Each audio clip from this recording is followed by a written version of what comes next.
kita selalu tengok orang Melayu ni terkebelakang daripada semua segi. Contoh daripada segi berniaga. Berniaga kita nampak orang Melayu, orang boleh hina macam-macam orang Melayu ni dalam bab segi berniaga. Dia pendidikan pun sama.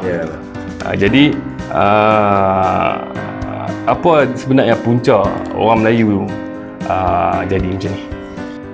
Sebenarnya topik ni sebenarnya, soalan ni sangat berat sebenarnya. Kan, jawapannya ada. Jawapannya again, saya pujuk pada semua yang dengar perbincangan kita ni kan. Jawapannya mesti kita rujuk pada Quran dan hadis. Itu key dia untuk kita maju. Sebagaimana majunya zaman Abbasiyah, zaman keemasan Islam dulu ni, Quran dan hadis. Bagaimana majunya zaman Umayyad Spanyol, Andalusia, Quran dan hadis. Lagi kita berpegang pada Quran dan hadis, lagi itulah kita jadi bangsa yang mumtaz, bangsa yang excellent. Masalah kita sekarang ni ialah kita terlalu tewas kepada hawa nafsu. Kita punya hawa nafsu ni, kita memandangkan yang duit tu perlu disembah. Minta maaf saya cakap duit tu jadi benda sembahan. Bahkan kalau kita kata-kata dengar, kita tak ada bukti lah, tak boleh nak cakap apa pun, tapi kita tahulah kata-katanya dia ada kebocoran kat mana-mana. Kebocoran maksud saya ni kan, kalau orang tahu gejala rasuah lah. Dan rasuah ni sebenarnya susah nak measure sebenarnya. Kita tak boleh. Kalau orang Melayu minum arak, kita nampak. Kalau orang Melayu makan babi, kita nampak. Kan, kalau orang Melayu pergi zina kat hotel, kita nampak. Tapi bila orang Melayu ambil rasuah, kita tak nampak. Kan, kita tak nampak. Sebab apa? Dia bukan benda tu dia tak nampak. Memang benda tu, nature of rasuah ni tak boleh nampak. Cumanya dia ada efek, dia ada kesan-kesan tu ada. Jadi kesan-kesan pada rasuah ni sebenarnya kan, akhlak dia tak excellent. Pembawaan perniagaan dia tak excellent, dan banyak perkara walaupun dia kaya tapi dia tak excellent. Dia macam kipas duit tapi akalnya kosong sebab dia terlalu menyembah sangat pada material kan. Itulah yang Quran turun untuk kita. Quran sebenarnya Nabi bagi Quran ni dan akhlak Nabi dalam hadis tu kan, sebenarnya untuk kita, formula kita lain. Sebab formula kita sebenarnya ialah belief in hereafter. Formula orang Islam actually bukan to be here forever. Ada orang kata 50-50, dunia pun mau, akhirat pun mau. Tapi kalau tuan-tuan dengar kupasan Mufti Perlis, Datuk Dr. Muhammad Asri Zainal Abidin, Dr. Mazhar lah, saya panggil Dr. Mazhar.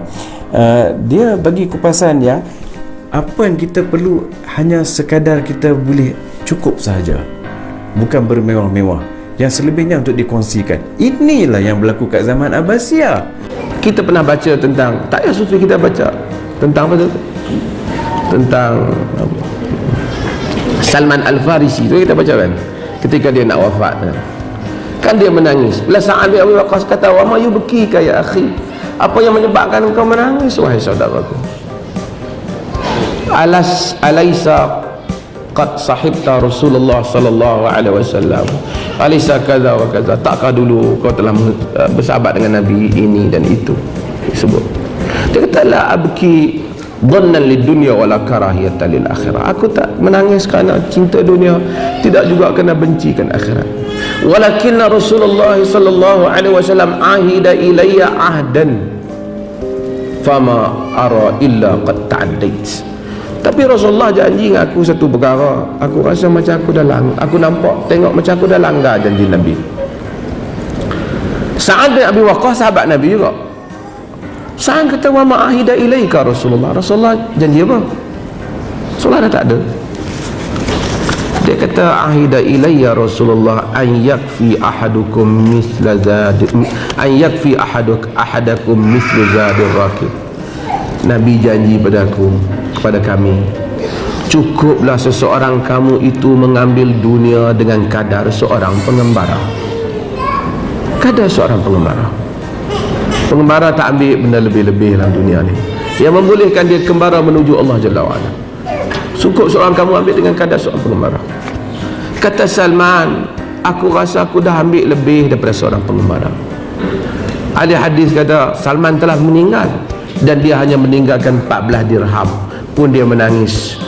Sehingga kan okey, sebelum zaman Abbasiyah, Umayyah yang excellent ni khalifah Umayyah lah. One of them is Umar Abdul Aziz, yang dikatakan selama pemerintahan hampir 2 tahun tu tidak ada siapa yang perlukan zakat. Bermakna tahap rakyat pada ketika itu telah telah mendapat apa yang cukup. Alhamdulillah. Pemimpin ambil peduli lah. Pemimpin ambil peduli. Untung badan tengok. Ya. Sekarang ni kita susah nak carilah pemimpin macam tu. Negara mana sekalipun, negara Amerika pun lingkup, UK pun lingkup, habis semua lingkup. Sebab apa? Orang menyembah dolar, menyembah euro. Dia jadi macam tu. Bila kita menyembah benda-benda macam tu, masyarakat kucar-kacir. Kan? Jadi dia panggil benda-benda yang maksiat menjadi maksiat, arak. Maksiat ni orang bila minum arak, aksiden lah, banyak pencabulan berlaku lah semua kan. Semua ni hukum-hukum dunia ni semuanya karut belaka. Dia tak ada happiness kat situ. Jadi bagi saya kan, eloklah kita ni hindarkan gejala rasuah. Jangan rasa rasuah tu boleh menyebabkan kita kaya. Kita kaya sat saja. Cukup dah kita dapat apa harta hari ni, tahu-tahu besok pun menelanggar, meninggal. Kan tak ada nak rasa nikmat kekayaan tu sekejap. Lebih baik kita fokuskan kepada sahsiah akhlak kita, fokuskan kepada membantu orang Islam ni dalam kesusahan ni. Kan barulah kita ni boleh jalan dengan gah. Kita kena fokus on excellent. Bila kita belajar sungguh-sungguh, kita nak tahu ilmu tu, belajar betul-betul kan. Kita try tengok, do your best to struggle. Susahnya matematik ni, susahnya ilmu sains ni, cuba sedaya upaya, jangan give up. Umur baru 14 tahun dah nak give up. Pasal apa? Dah handphone kan. Dan ibu bapa pun kena main peranan juga. Ini masalah kita. Nampak tak? Sebab tu kita hiburan berleluasa. Kesan dia teruk sekarang ni. Ini yang kita panggil akhir zaman. Dan bukan saja kat Malaysia, dekat Saudi Arabia pun. Kalau tuan-tuan tahu, Saudi Arabia sekarang dah buka pada konsert-konsert dan sebagainya kan. Jadi masalah macam ni yang meninggal. Bukan Saudi Arabia tak kaya, Saudi Arabia pun kaya-kaya juga. Dia punya ni kan, ramai yang kaya-kaya. Tapi macam tu lah jadi dia kan. Bila kita lupa yang sebenarnya kita menyembah Tuhan, kita menyembah material, duit ni, kita sembah duit, jadi kelang kabut negara tu. Ni kita nak cubalah. Saya bukan ustaz, minta maaf, saya pun orang jenis buat dosa juga. Tapi kalau boleh refer lah kepada ustaz-ustaz Malaysia ni. Ramai ustaz-ustaz yang bagus. Mufti-mufti Malaysia semua hebat-hebat. Datuk Dr. Zulkifli, Dr. Mazhar, Badli, Ustaz Datuk Badli kan. Datuk Syamsuri daripada Kedah. Dia bukan mufti, maksud saya macam tu lah. Ada mufti-mufti kan. Ada mufti yang tak terkenal, ada mufti terkenal. Yang terkenalnya saya sebut lah kan. Mereka ni tempat kita rujuk pada mereka semula kan. Rujuk pada mereka, jumpa mereka ni, minta tuntut ilmu. Kalau tak boleh juga, susah sangat, YouTube berlambak. Ustaz macam-macam ada. Ustaz Oni, Azhar Idrus, Ustaz ni, Ustaz itu, Ustaz itu kan. Boleh tengok. Kita try to spend at least, kalau boleh lah. Kalau tak boleh 15 minit tu, carilah 5 minit. And every day try to capture apa ilmu Islam kan. Bahkan kalau boleh study kat overseas punya ustaz. Kita ada banyak ustaz-ustaz, Numan Ali Khan kan, ustaz Abdul Rahim Green, you know. Banyak kat Malaysia, Firdaus Wong ada, Ustaz Datuk Farid Ravi ada kan. So coming back tu cerita ni, cubalah elak sebaik mungkin kan, menyembah duit. Kita tak perasan kita sembah duit. Kita kaya macam orang tak hormat. Kaya lah macam mana, pakailah jam sampai 10 ribu, 20 ribu kan. Pergilah Switzerland, London, main ski, bawalah anak-anak sekalipun. Kita tak dihormati.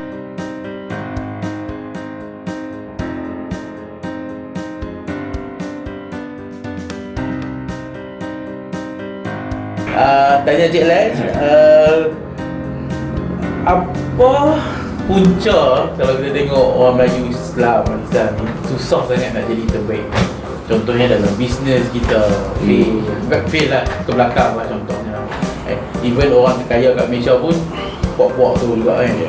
So macam mana kalau kita tak mau kita ni dipijak dari segi ekonomi, pendidikan, dihina?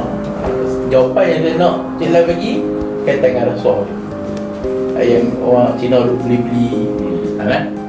Boleh? Dah Cik Lan Tak nak kena remind masa telefon nak. boleh. Ya, ingat soalan. This main issue lah. Okay, repeat soalan. Okay. Boleh. Tak apa. Tak apa. Take note dulu. Tak apa. Cuba point Faham soalan. Amirul tadi ya. Point Amirul ni. Producer. Tak apa. Point. Punca Melayu. Melayu jadi macam ni. susah nak jadi yang terbaik. Dia ketinggalan daripada segi Yeah. ekonomi, Yeah. pendidikan, lagi apa je lah. Perniagaan, bisnes whatever lah. Macam mana kita nak overcome benda ni? Cik Lai punya jawapan kena selit sikit lah. Orang Melayu ni banyak nak ambil rasuah. Senang nak kena beli. Tadi Cik Lai cakap. Betul lah. Ah. Tapi bukti tak ada lah kan. Okay. Kita Tak apa lah buku je. Memang lah dia. Tanah kita jual kat China. Okay, dapat soalan Dah. Okay. On. Soalan yang seterusnya je lah. Okey, baik. Mungkin ini soalan yang terakhir. Okey. Jadi